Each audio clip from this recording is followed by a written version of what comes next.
What's happening, guys? My name is Rob Anderson. I'm the product planning executive for Pioneer DJ and for Toraiz. Today we're at Superbooth 19, and for the music store.de, I'm going to explain to you a little bit about our latest addition to the Toraiz range, which is the brand new Toraiz Squid. So, third instrument or third product in the Toraiz range. It's designed as, well, it's a hardware sequencer, a 16-track, 8-voice polyphony per track hardware sequencer designed to work in the Toraiz ecosystem and, of course, in your studio as well with all of your external gear and with your DAW of choice also. So the setup I've got today is the Toraiz Squid working with a selection of various studio products and a whole modular rig also. Let me talk you through the hardware, and as I do, I will kind of unmute some of the sounds that are rolling in the background, because this is currently got a track running in the back, but everything's been muted out. So as we go through, you'll start to hear some sounds being incorporated. So the top section, if I split it into sections, this is our global section at the very top, this top strip. This is our transport controls, as well as our master encoder to navigate through the two screens up here, and our time warp feature, which is kind of like a capture feature. So if you're not recording and you're jamming in scale mode, you can jump back in time and step back 16 bars in time to capture some of the stuff you would have missed if you didn't have record on. Everything to the right, this section here, everything to the right of this line, this is the real bread and butter sequencer functionality. So you've got various pad modes, various modes of operating the 16 pads. At the moment we're in track mode, so as I scan through each track, I can see on the screens which track is sending signal to which device. I can see which of the advanced connectivity options at the back, you know, whether it's the MIDI out 1, MIDI out 2, USB out, 2 tracks of CV gate at the back here. I can see where my signals for each specific track are being sent really easily up on the screen. We've also got track mute, pattern modes. We've got 64 patterns per track, so really advanced pattern capabilities. We've got scale mode for programming in our parts live, playing them on the fly. We've also got a whole selection, I believe, 23 scales to choose from inside the Squid, so which you can force your parts into scale also. You can transpose parts in real time, which can also be recorded in, and that automation can be wiped. But when we jump to trigger mode, this is where it comes a little bit more familiar. You're seeing a playhead scan through the series of 16 pads. So if I jump to track 1, which is my kick drum, you can see, as you'd expect, steps 1, 5, 9 and 13 are highlighted, and if I unmute that track, you start to hear the kick roll in, and you can see what's going on. Now, really nice workflow on this. If I want to remain in trigger view, but change track, I can just hold down track, select track 2, and release, and it jumps back to trigger mode, and you can see what's going on track 2 here. Polyrhythmic part, and I believe that's going to a snare up inside the, let's unmute it, up inside the modular kit. This is why I really like this. You know, reason one I really like this unit is the advanced connectivity. I've got MIDI signal going into MIDI to CV converter up here, sending gates to my drum machine. So let's unmute some more of these drums, and you start to hear the track build up. I'm going to go now to unmute my Basilimus, and so you hear a bit more of this techno loop coming in here. But when we go on to the lead part, that's when you can start to see a bit more of the functionality over here, and I can demonstrate a bit more of what's actually going on.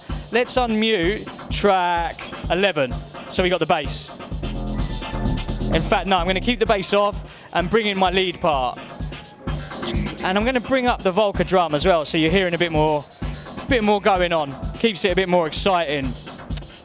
Now, I'm actually going to jump to track 12, jump to patterns, and create a new pattern from scratch, so you can actually hear what's going on whilst I'm creating it. Reason two why I love this product is because it allows you to, it's an ideas machine. You can't suffer from writer's block when you're using this. You can sit here and instantly at the touch of a few buttons, you can generate patterns, melodies, riffs, sequences that are kind of unheard of and impossible to generate using any other piece of equipment or any other DAW.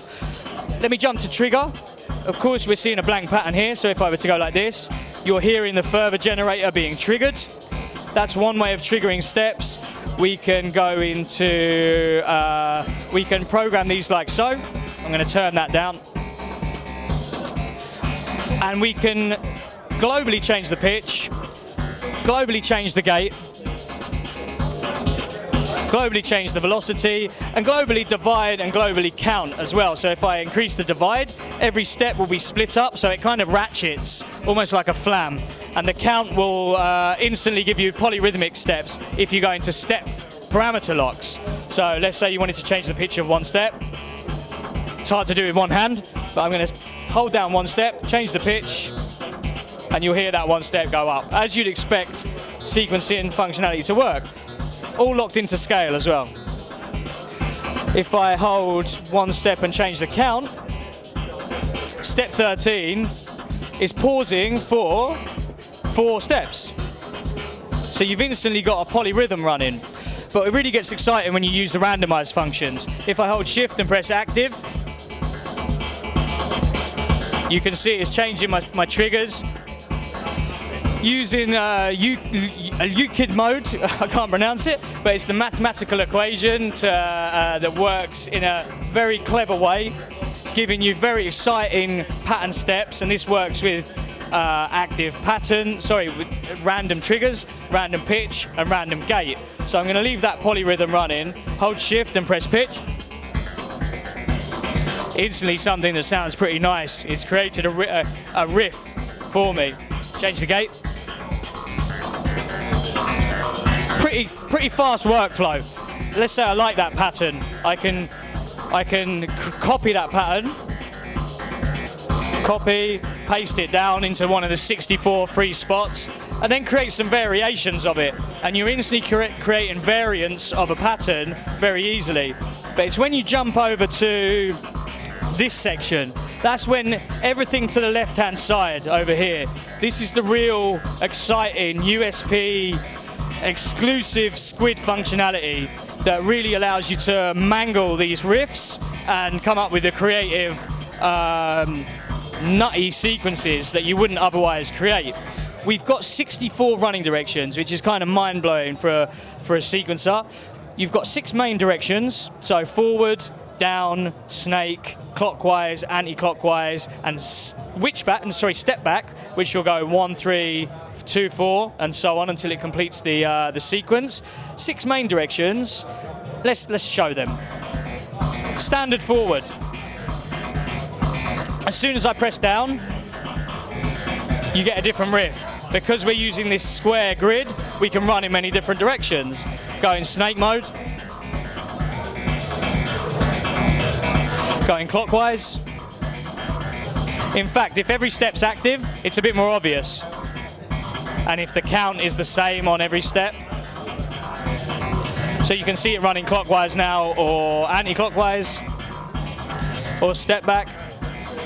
But using a combination of these 6 running directions and either reverse or switch back, which will complete the circuit once, then go backwards. So if you're running a 64-step pattern, like a 4-bar pattern, and you put switch back on, it will complete that 4-bar pattern, then run backwards. So you get an 8-beat pattern. So pretty comprehensive. I'm running in a 1-beat loop here, but if I've got switch back on in clockwise mode, or let's go downwards.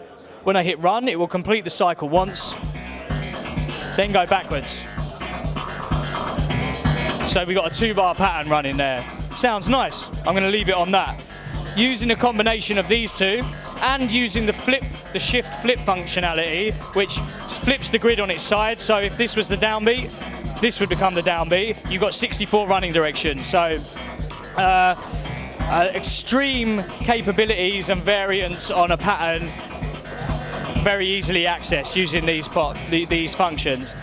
Let's jump into the stuff that's really prominent on this piece of hardware. So we've got 2 industry first things on a piece of hardware. We've got speed modulation. I'm going to kill this drum loop just to make it a bit simpler. Let's kill this also. Let's keep the drum beat a bit simpler so you can concentrate on the lead part, and let's make it a bit more stabby. There we go. little bit more easy to tell what I'm going to be doing using this functionality now, because it's a bit more staccato. Groove bend. This is pretty gnarly control. This allows you in real time to, it's a sprung loaded crossfader. So you can pull it to the left and it will spring back. You can shift it to the right and it will spring back. But when you pull it to the left towards the slow, it will pull the playhead back. It will drag the playhead and it will slow it down until you release the spring. It springs back and the playhead springs back with it. So it allows you to manually adjust the groove and manually create instant changes in the speed of playback. So if I demonstrate that, you'll visually see it and you'll hear it.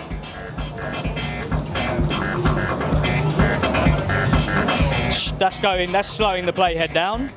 Shift it to the right and it speeds it up. Hit record.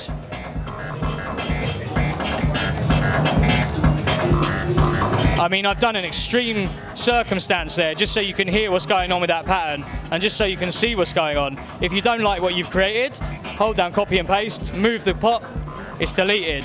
Create a more subtle variant and it sounds great. You know, if you're working with a polyphonic synth, this is 8 voice polyphony per track. So programming in, a bit of a funny patch that one, but programming in chords, there's, you can save customized chords in here by holding shift and jumping to harmonizer, say 4. It tells you what the chord is. It's major 7. You can actually scan through the available options, many chords to choose from in here, or you can create your own by holding shift and removing notes from that preset, and that tells me that's a user chord now. So every time I press 4, it's just adding an additional note. We've also got chord progressions. If instead of playing chromatically in scale, you can jump into shift and scale, and instantly every pad then plays a chord from a progression. So let me turn that synth down. Let's record that.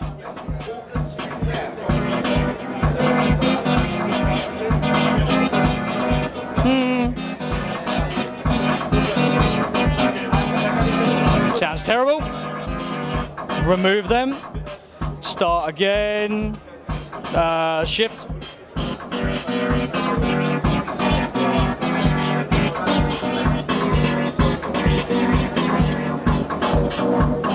Make it sound nicer. We've accessed a chord progression there.